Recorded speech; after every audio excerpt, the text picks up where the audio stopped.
uwo munsi ab'inzu ya Dawidi n'abaturage b'i Yerusalemu bazaziburirwa isoko yo kuboza ibyaha ndetse n'imyanda. Iri ni isomo ryiza riri mu gitabo cy'umuhanuzi Zekariya igice cya 13 ku murongo wacyo wa mbere. Iyi ni indirimbo nziza nyituye abafite cyangwa bigeze kugira ubumuga cyangwa uburwayi bwo mu mutwe, kimwe n'abahorana intimba idashira ku mutima.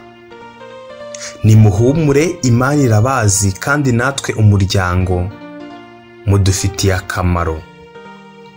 Mu buzima hari igihe duhura n'ikibazo cyangwa se ubuzima bubi bikanga kukuva mu mutwe bitewe n'uko ubwonko buba bwananiwe kubyakira. Usanga umuntu wageze kuri uru rwego arangwa no kwigunga cyane, agahinda gakabije no kumva ibyo abandi barimo we bitamureba cyangwa kumva yigaye mu bandi. Ni indwara mbi cyane aho bamwe bavuga ngo ni ibisazi, kujunjama, umunabi n'andi mazina mabi. Usanga ikurikirwa no guha akato uyirwaye, rimwe na rimwe bakanavuga ko ari ibyo yigira, nawe bikaba byanamuviramo kwiyahura.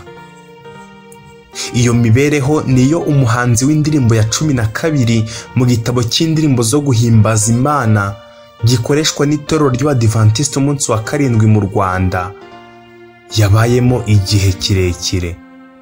Uyu nta wundi ni William Cooper, umwe mu banditsi bake beza banditse indirimbo zihimbaza Imana ndetse n'izisanzwe z'isi. Ngo haye ikaze mu mateka y'indirimbo yitwa Hari Isoko.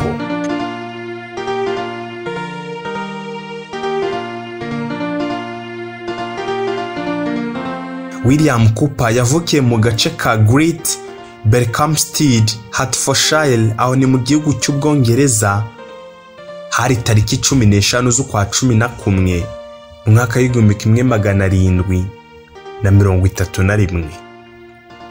Uyu yagize amahirwe yo kuvukira mu muryango usenga kuko se witwaga John Cooper George wa kabiri yari umubwiriza butumwa mu bigo, amagereza n'ahandi hateranira abantu benshi cyane. Naho nyina Don akaba yarakomokaga mu muryango wa cyami w'Ubwongereza. Nyina wa William Cooper yapfuye igihe Cooper yari afite imyaka 6 gusa y'ubukuru.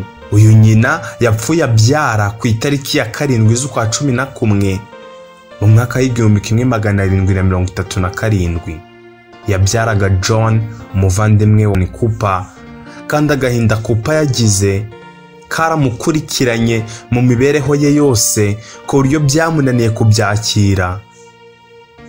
Uru rupfu rwaramukorogoshoye koko. Uru nirwo rwamuteye kwandika nyuma y'imyaka 50 yose ruba igisigo cyiswe On the Receipt of My Mother's Picture, bisobanuye kwakira ifoto ya mama. Akiri muto William Cooper yigaga mu bigo byigenga. Cooper yagiye kwiga mu kigo cy'ishuri abamo, aho nahitwa Markiate. Ahangaha niho yatangiye kujya agaragaza ko afite kwiheba kudasanzwe no gucika intege. Byatumye avayo yerekeza i Westminster ngo harebwe byibura niba yabaho ubuzima bwishimye kurutaho. Igihe yari amaze kubona impamyabumenyi, William Cooper yahawe akazi ko gukora mu bijyanye n'amategeko, aho hari mu rukiko rw'ibanze, Lower Court. Ako kazi yari abonye mu Bwongereza byibura katumye kwiheba kwe gusa nko kugabanyutse, ariko ntikwashira. Igihe kimwe ubwo Cooper yakoraga ikizamini cy'akazi nk'ayoboraga ikinyamakuru House of Lords, abazwa aho birumvikana ko yari muri interview yahuye na none na ya ndwara yo kwigunga, bituma ikizamini kimunanira. Ibi byaramubabaje cyane, arushaho kuba umwihebe. Ibi byamuviriyemo kuzinukwa gukora mu by'amategeko, ahubwo yigira mu by'ubuvanganzo. Mu mwaka w'1754 Cooper yahawe akazi ariko ntiyifuza kugakora kuko kari amategeko. Muri iyi myaka nibwo yakundanye n'umwari Theodora wari mubyara we, nuko nyirarume yanga kumushyingira uyu mukobwa bitewe nuko bari bafitanye amasano ya bugufi. Ibi bintu nabyo biri mu byamubabaje ku buryo bukabije.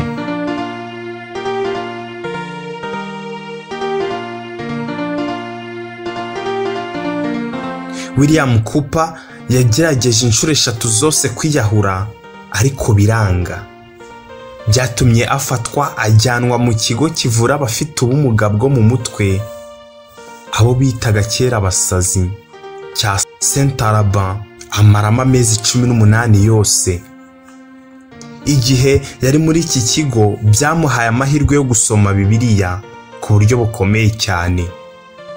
Kimwe mu bibazo yibazaga n'ukuntu yakongera kungwa n'Imana ngo aronke agakiza n'amahoro biturukaho, kuko yumvaga ubwo burwayi ari igihano gikomeye cy'Imana, bityo akumva imbabazi z'Imana zimurangiriyeho.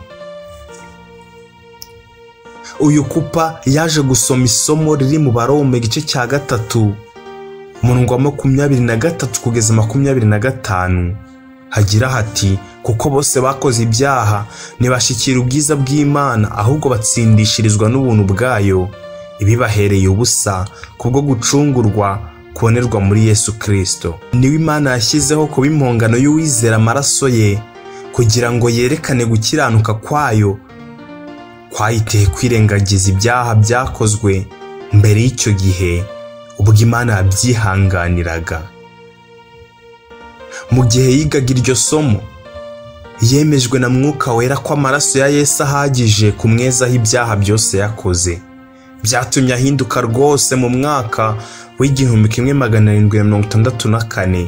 Aha yari afite imyaka 33 y'ubukuru.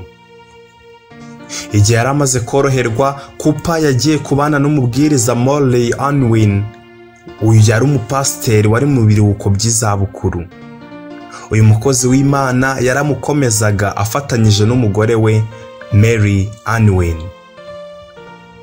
Indwara yarakaze bituma ajya mu bitaro bya Saint Alban, bituma abana na Reverend Morley Unwin mu gace ka Huntingdon. Ibi byatumye ubuzima bwe busa nk'ubumera neza bitewe n'ukuntu yitabwagaho n'umugore wa Unwin witwaga Mary.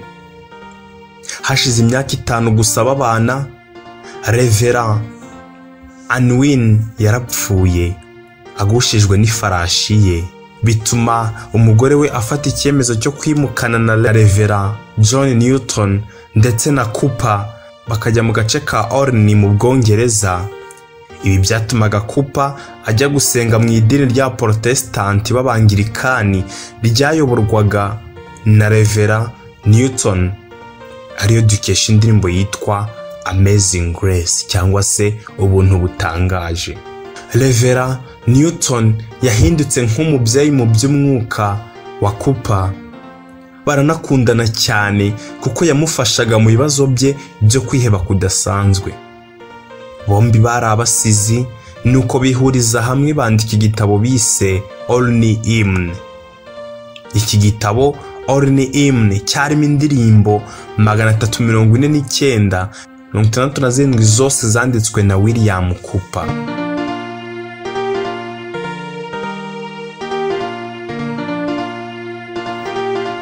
Cooper yaje kuvuga ko nyuma yaje kwibonera we ubwe ukuntu Imana igira neza, bituma imyaka yinda yibaho yishimye biruseho. Iki gihe nibwo yanditse igisigo cye cyamenyekanye yise Umukoro, The Task. Ni nacyo gihe kandi amaze gusobanukirwa n'uburyo Imana itegeka byose, yanditse igisigo cyitwa Imana igenderera mu nzira ndengakamere. Mu mwaka w'1796 inshuti ye umugore wa Unwin yarapfuye. Ibi bintu byatumye Cooper yongera kurembywa na ya ndwara yo kwiheba ndetse no guhangayika. Biragenda biramurenga. iramukurikirana kugeza apfuye tariki ya 25 z'ukwa kane mwaka w'1800. Hashize imyaka itari myinshi umunyamuziki w'umunyamerika wabaga ahitwa Boston yashyize ya ndirimbo mu njyana. Indirimbo ya 12 yitwa Hari Isoko.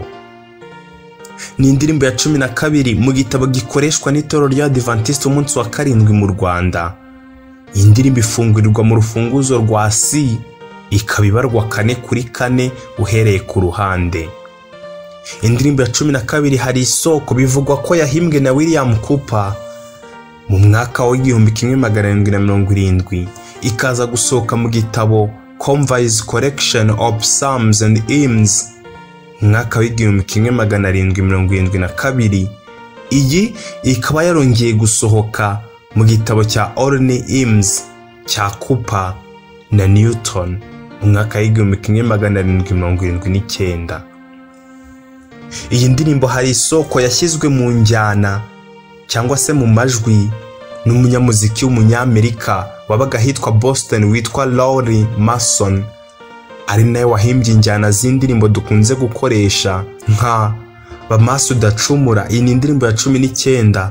Indi yitwa Umusaraba Utangaza ni ya 99, akaba yarashyize mu njyana n'indi yitwa Mwese Musingize Umwami n'indi yitwa Murinzi we w'Isiyoni. Abanyarwanda baca umugani ngo uwishe ntaririrwa, nyamara burya niyo twagerageza kwiyahura gatatu urukundo rw'Imana rutugumaho ngo ruturengere.